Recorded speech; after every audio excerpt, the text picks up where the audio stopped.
महर्षि वेदव्यास जी भागवत को लेकर के व्यथित थे। भागवत की चर्चा कौन करे, भागवत की परिचर्या कौन करे, भागवत की परिचर्चा कौन करे, क्योंकि साधु सन्यासी या श्रेष्ठ लोग किसी न किसी वासनाओं में कहीं न कहीं जाकर के अटक जाते हैं, कहीं न कहीं जाकर के भटक जाते हैं, कहीं न कहीं जाकर के रुक जाते हैं। इसलिए श्रीमद् भागवत का प्रचार प्रसार वही कर सकता है जिसके अंदर काम, क्रोध, लोभ, मोह, ईर्षा, द्वेष, दंभ और कपट न हो। उसके लिए भगवान महादेव को सुखदेव के रूप में आना पड़ा धरा पर भारतीय परंपरा की रक्षा के लिए। आज सुखदेव जी कोपिन बनता है, क्योंकि मेरा भाव है पूरे दृष्टांत को पूरा कर पाना संभव नहीं, इसलिए सांकेतिक रूप से महर्षि वेदव्यास जी को आज शांति मिली और उन्होंने कोपिन बनता है, खलु भाग्य बनता है, लंगोटी धारण किया। श्रीमद् भागवत जी के लिए कोपिन और जनेऊ, उपवीत, उपनयन संस्कार, वैसे तो परमहंसों की गाई हुई गीता है ये, परमहंसों की गाई हुई गीत है ये, इसमें यज्ञोपवीत की बहुत आवश्यकता इसलिए नहीं है क्योंकि ये परमहंस हैं, लेकिन कोपिन बनता है, खलु भाग्य बनता है, एक वस्त्र की कम से कम आवश्यकता है। आज महाराज विदेहराज जनक के द्वारा महर्षि वेदव्यास जी के सतत आत्मज को कोपिन का दान मिला, कोपिन की दीक्षा मिली, कोपिन की भिक्षा मिली, कोपिन की शिक्षा मिली और कोपिन का पात्र मिला। अब यह महापुरुष श्रीमद् भागवत के लिए सतत तैयार हो गए।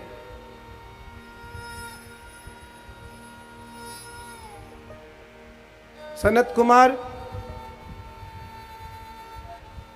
और महर्षि वेदव्यास नारद को अत्यंत स्नेह इसलिए करते हैं कि नारद जी पथ प्रदर्शक हैं, नारद जी पथ पथिक हैं। नारद जी, हमने कल कहा था, नारद नारद जिसकी वाणी रद्द न हो वो नारद है। नारद नारद नारम ज्ञानम ददाति इति नारदः,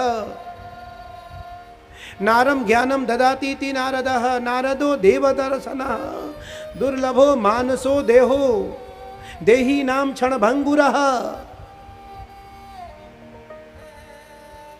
दुर्लभ मानुष देह है, जो तन आपको मिला है यह अत्यंत दुर्लभ है, यह सुलभ नहीं है। बड़े भाग मानुष तन पावा, बड़े भाग मानुष तन पावा,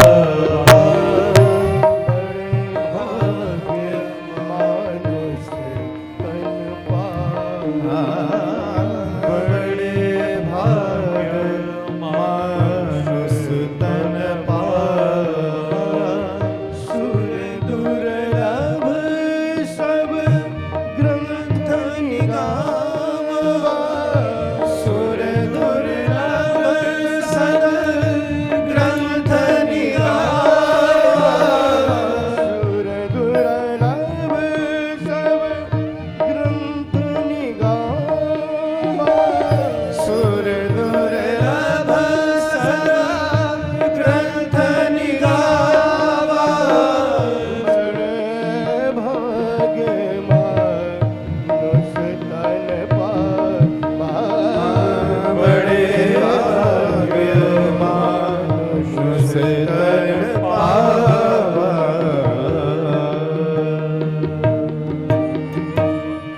भाग्योदयेन बहुजन्म समर्जितेन सत्संगमं च लभते पुरुषो यदावे। अज्ञान हेतु कृतमोह मदांधकार नासं विधाय हि तदोदयते विवेका। अब आप देखिए श्रीमद्भागवत की रचना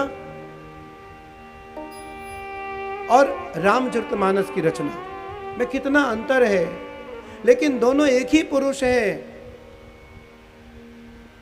जो बात श्रीमद् भागवत जी में कही गई है वही बात रामचरितमानस में कही गई है। बड़े भाग्य मानुष तन पावा, सुर दुर्लभ सद ग्रंथ निगावा।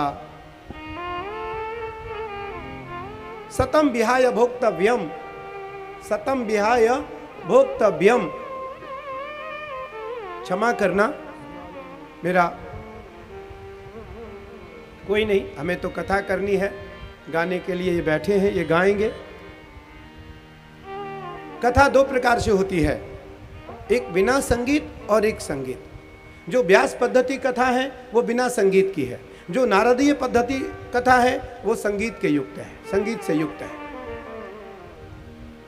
तो इसलिए नारदीय पद्धति कथा, लेकिन कीर्तन हो, भजन हो, शास्त्रीय परंपरागत भजन हो, जिस भजन से हमारे मन में विह्वलता आए, जिस भजन से हमारे मन में उद्विग्नता न आए, हमारे मन में प्रसन्नता आए।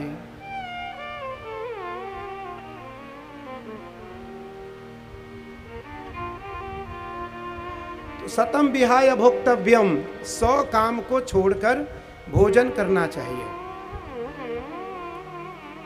सहस्रम स्नानम आचरेत, 1000 काम को छोड़कर स्नान करना चाहिए। लक्षम विहाय दातव्य, 1,00,000 काम को छोड़कर दान करना चाहिए। कोटिम विहाय हरिम भजेत, 1,00,00,000 काम को छोड़कर ईश्वर का चिंतन करना चाहिए। जो ऐसा करता है उसका सारा काम ईश्वर करता है।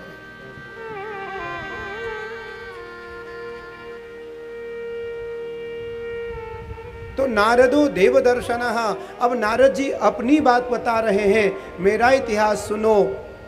महर्षि वेदव्यास जी ने पूछा, नारद आप अपने जीवन के बारे में हमें थोड़ी सी दिनचर्या बताओ। तो नारद जी ने कहा, क्या कहूं, चातुर्मास करने हमारे गांव में श्रेष्ठ सन्यासी आए और हमारी माता जी उनकी सेवा में लगी।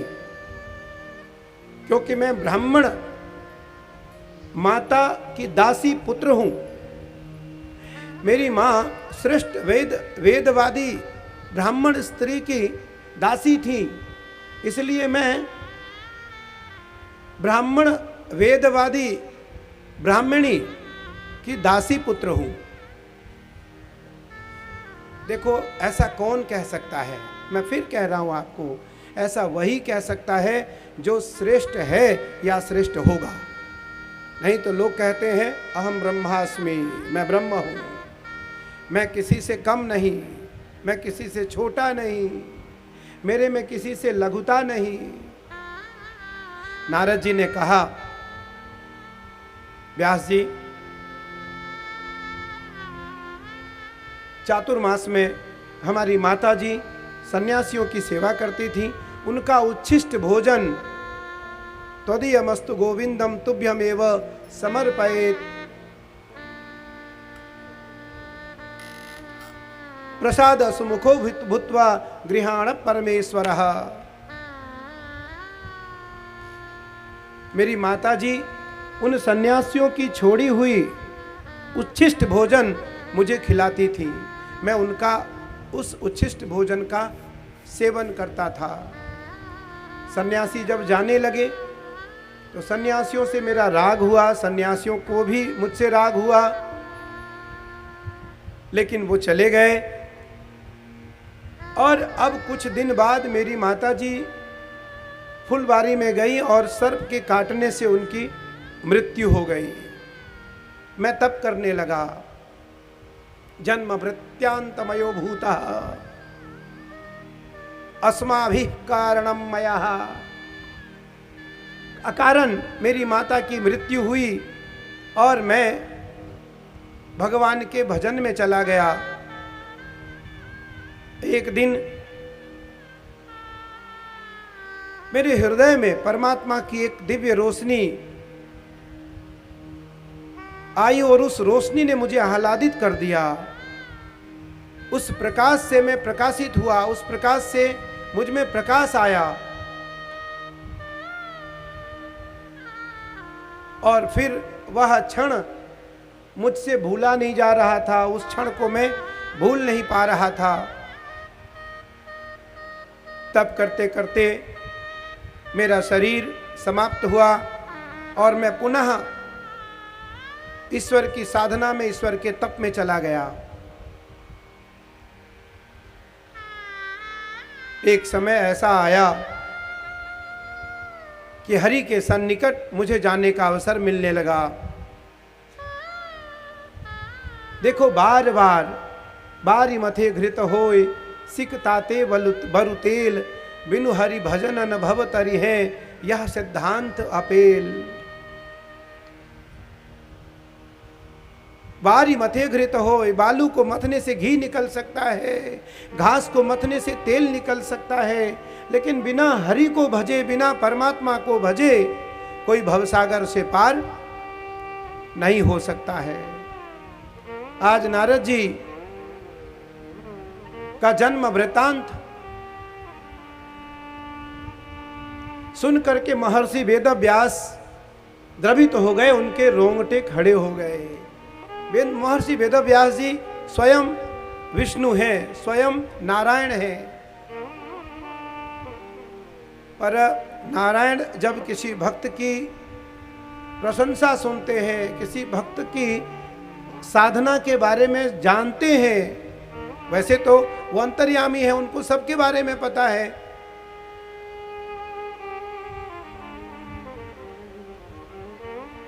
पर बार बार माला फेरत जुग गया, गया न मन का फेर, कर का मन का डार दे, मन का फेर।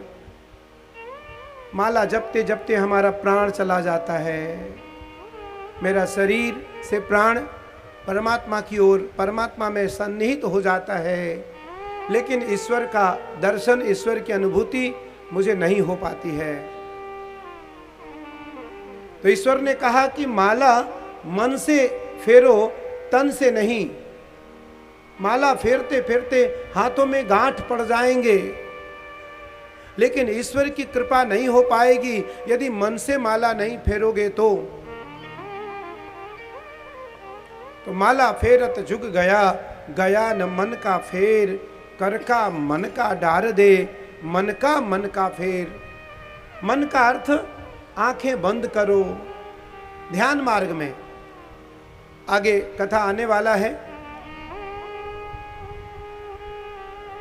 मन को कैसे रोका जाए, मन को कैसे मारा जाए। आज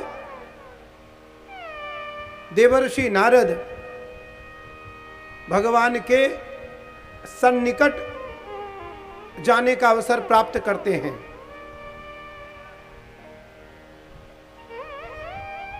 हम बार बार भगवान से कहते हैं, भगवान हमारे हैं, भगवान हमारे हैं, भगवान हमारे हैं, लेकिन भगवान जिस दिन कह देते तुम हमारे हो, उस दिन के बाद हमें ये नहीं कहना पड़ता कि भगवान हमारे हैं।